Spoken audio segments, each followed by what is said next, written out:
अरे मोरा रे अंगन मां चानन के गछिया ताही चर कुछ रे काग रे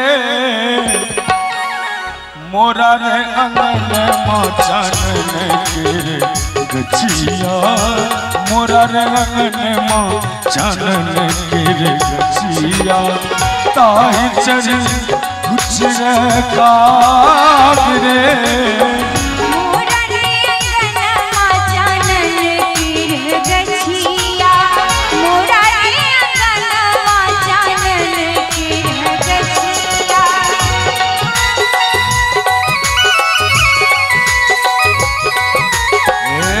सोने चोट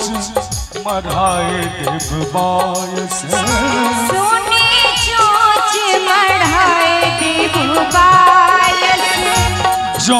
पिया आवत आज रे मोरा रे अंगन मां चानन के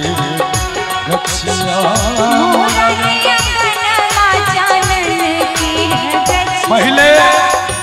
समाज में एक और दृष्टि देखल भेटे चले पिया मोरा बालक हम तरुणी गे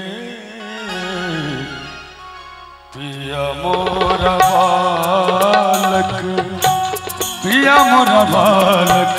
पिया मोरा बालक हम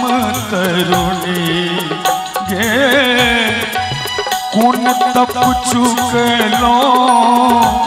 कौन तप चुक लो मेलो जननी गे पिया मोरा बालक हम तरुणी गे कौन तप चुक लो भेलो जननी गे पिया मोरा बालक पिया ले गोद हम चल लो बाजार गे पिया ले है पिया ले गोद हम चल लो बाजार गे आ हटिया के लोग पूछे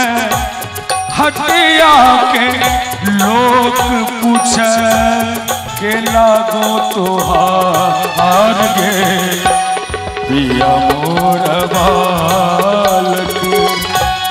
हम तरुणी गे कौन तप चुक लो